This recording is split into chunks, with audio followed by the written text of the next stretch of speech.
یہ تقریباً 10 سال پہلے کی بات ہے، جب میں 7 کلاس میں ہوا کرتی تھی۔ ہم اپنے اسکول سے بہت دور رہتے تھے اور ہم نانی اور ماموں کے ساتھ رہتے تھے۔ تو امی نے اسکول کے قریب گھر ڈھونڈا اور اسے خرید لیا۔ یہ گھر امی نے اپنے دوست کے ریفرنس سے لیا تھا، جو امی کے دوست کے بھائی کا گھر تھا۔ گھر میں جانے سے پہلے ہم نے کچھ رینوویشنز کروائیں۔ اس جگہ بڑی بڑی کیلیں دیواروں میں لگی ہوئی تھیں، ہم نے وہ نکلوا دیں۔ اٹیچ باتھ روم تھا، صحن پورا اوپن تھا، آسمان نظر آتا تھا، اور ہم نے اٹیچ باتھ کو توڑوا کر سیپریٹ کروا لیا تھا۔ شروع میں ہم وہاں شفٹ ہوئے تو رمضان آ گئے، تو اتنا کچھ محسوس نہیں ہوا۔ لیکن جب ہم صحن میں بیٹھتے تھے تو اپوزٹ سائڈ سے برف کے پیسز آ کر گرتے تھے اور فوراً پانی بن جاتے تھے۔ جہاں صرف چھت تھی اور آگے دروازے تک کوئی بلڈنگ نہ تھی۔ میرے ماموں کا ایک چھوٹا بیٹا تھا جو 6 مہینے کا تھا۔ وہ وہاں ایک عجیب زبان بولا کرتا تھا اور کھلے آسمان صحن میں کھیلا کرتا تھا۔ پھر عجیب عجیب واقعات ہونا شروع ہو گئے، جیسے ایک دن ماموں گھر پر آئے تو سیڑھیاں چڑھتے جاتے اور دیکھتے تو پھر وہ فرسٹ فلور پر ہوتے۔ ہمارے گھر کی سب لائنز بند ہو جاتی اور پانی نہیں جاتا۔ جب بھی صفائی کرواتے تو چربی کی بڑی بڑی بالز نکلتی لائن میں سے، اور نیچے والے شکایت کرنے لگتے کہ آپ کے گھر سے ریڈ کلر کا پانی گرتا ہے۔ ہم نے 2 بار باتھ روم بنوائے پر کوئی فرق نہیں پڑا۔ پانی گرتا رہا، شکایتیں چلتی رہیں۔ پھر میری والدہ کی سیلری کسی نے چرا لی۔ ایک دن ہم بہت کرائسس میں آ گئے۔ ایک بار امی گھر پر نہیں تھیں، ہم سب بچے ایک کمرے میں کھیل رہے تھے، تو آواز آئی کہ جیسے کوئی گنگنا رہا ہے، جیسے کوئل کی آواز آئی۔ پھر ہم سمجھے کہ کوئی مذاق کر رہا ہے۔ جیسی آواز قریب آتی گئی تو میری نانی کی حالت بہت بری ہو گئی، اور وہ بہت ہی عجیب سے برے حولیے میں تھیں۔ دروازے کے بالکل قریب کھڑی تھیں، بس عجیب آوازیں نکال رہی تھیں، عجیب طریقے سے چیختی رہیں اور آگے بڑھتی رہیں۔ اور جب آگے بڑھتے بڑھتے وہاں تک آئیں جہاں قرآن پاک رکھا تھا تو ٹھیک ہو گئیں، اور کہنے لگیں کہ کیا ہوا تم لوگوں کو؟ اور بھی بہت سارے واقعات ہوئے اس گھر میں ہمارے ساتھ۔ ہم نے 6 مہینے میں اس گھر کو خالی کرا، اور آج بھی وہ گھر خالی ہے۔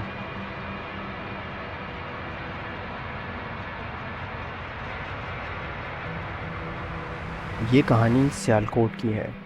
یہ محترمہ ہمیں بتاتی ہیں کہ ہمارے پورے خاندان کے ساتھ جنات کے واقعات ہوتے رہتے تھے، اور اس میں ہمارا گھر بھی شامل ہے۔ یہاں جنات کا بسیرا ہے۔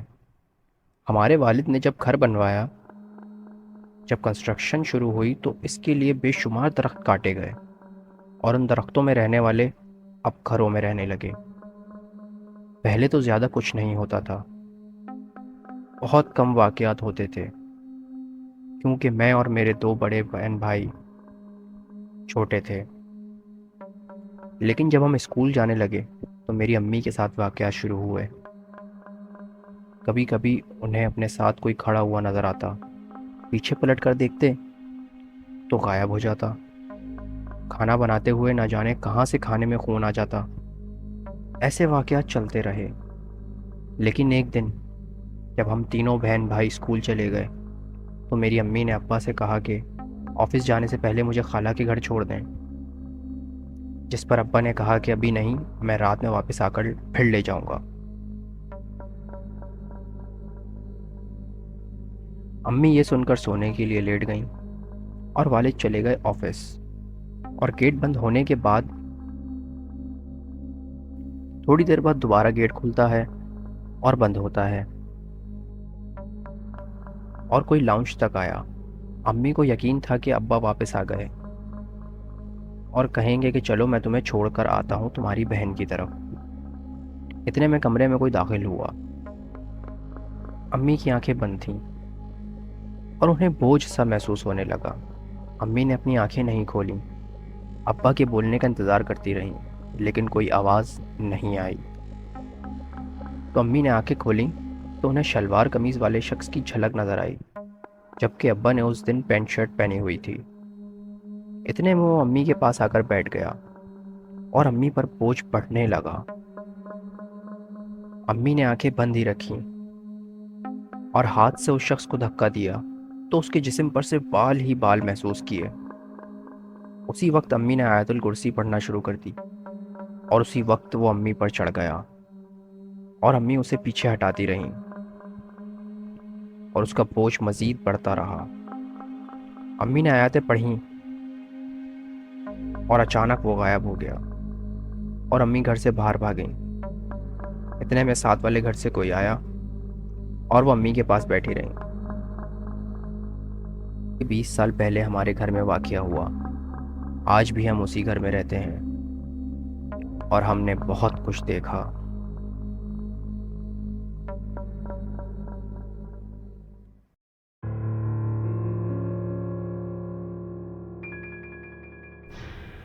یہ کہانی ہے حیدرآباد کے ایس ڈی ایم کی۔ ہمارے 3 بچے تھے۔ سب سے بڑا بیٹا 2 کلاس میں تھا۔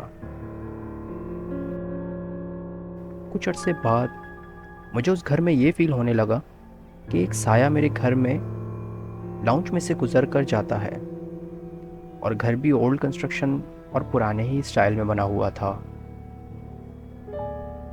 اور گن مینس بھی گھر کے تھوڑے دور انٹرنس پہ ہوتے تھے، اور میرے ہسبینڈ بھی اکثر لیٹ ہی آیا کرتے تھے۔ تو ایک دن ہم لوگ لاؤنج میں بیٹھے ہوئے تھے، شام کا ٹائم تھا۔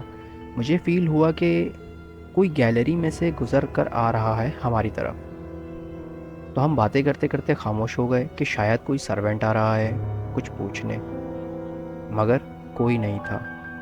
پھر میں نے اپنے ہسبینڈ سے کہا کہ آپ کو فیل ہوتا ہے ایسا کہ کوئی آتا ہوا نظر آتا ہے لیکن کوئی ہوتا ہی نہیں ہے؟ تو انہوں نے بھی اس بات کو ایگری کیا اور کہا کہ میں خود ہی تمہیں نہیں بتاتا کہ تم اکیلی ہوتی ہو بچوں کے ساتھ، ڈر جاؤ گی اس لیے۔ پھر ایک دن ایسا ہوا کہ میں بچوں کو اسکول بھیج کر لیٹ گئی اور روم میں اندھیرا تھا، ہلکی سی روشنی نظر آ رہی تھی۔ تو پھر روم میں آہستہ آہستہ اگربتی کی خوشبو آنا شروع ہو گئی۔ میں فوراً اٹھ کر بیٹھ گئی کہ یہ اگربتی کس نے جلائی، مجھے خوشبو سے تھوڑی الرجی بھی ہے۔ سب جگہ دیکھ لیا، کوئی اگربتی نہیں۔ میں جیسے ہی جا کر لیٹوں تو خوشبو آئے، میں اٹھ جاؤں تو خوشبو ختم ہو جائے۔ اس خوشبو سے مجھے غنودگی، بے ہوشی سی ہونے لگی۔ پھر میں نے دیکھا کہ تھوڑی سی روشنی میں بیڈ کے پاس ایک بندہ کھڑا ہے۔ میں بہت نیند اور بے ہوشی کی حالت میں تھی۔ میں نے غور سے اس کو دیکھا تو وہ مزدور ٹائپ بندہ تھا اور مجھے کہتا ہے کہ باجی میری مدد کرو۔ تو مجھے کچھ سمجھ ہی نہ آئے میں کیا کروں، بات کروں یا نہ کروں، کوئی کیسے میرے کمرے میں آ گیا، اور کچھ سمجھ نہ آئے مجھے۔ اسی سوچ میں میری طبیعت تھوڑی بہتر ہوئی تو میں ہمت کر کے اٹھی اور دوسرے روم میں گئی تو میرے ہسبینڈ آفس کے لیے تیار ہو رہے تھے۔ میں نے انہیں بتایا کہ یہ ہوا تو انہوں نے تسلی دی اور کہا کہ بہت پرانے گھر ہیں، کوئی مسئلہ نہیں ہے، ایسا کرو تم کھانا وانا کھلا دو لوگوں کو، قرآن خوانی کر لیتے ہیں۔ ہم نے ایسا ہی کیا۔ پھر اکثر وہ بندہ مجھے نظر آتا۔ اکثر میں رات میں بچوں کے لیے فیڈر بنانے یا کچھ کھانے کے لیے کچن میں جاتی تو کبھی دروازے پہ کھڑا ہوتا، نظر ایسے آتا کہ جیسے فوگ سامنے آئی ہوئی ہو، دھند ٹائپ۔ اب میں بھی تھوڑی سی یوز ٹو ہو گئی تھی۔ پھر جب میں کراچی گئی تو ہم سے پہلے جو ایس ڈی ایم رہتے تھے تو ان سے ہم نے ڈسکس کرا تو انہوں نے کہا کہ ہمیں تو بہت تنگ کرتے تھے، ہمارے کپڑوں میں آگ لگ جاتی تھی، پیسے غائب ہو جاتے تھے، خوف ہی خوف، ڈراؤنے خواب آنا۔ تو ہم نے انہیں بتایا کہ نہیں، ایسے تو ہمیں کوئی تنگ نہیں کرتا، اور بچے بھی چھوٹے تھے، انہیں بھی تنگ نہیں کرتا تھا۔ خوف بھی آتا ہے سوچ کر، اور شکر ادا بھی کرتی ہوں کہ اللہ کا شکر ہے کوئی نقصان نہیں ہوا۔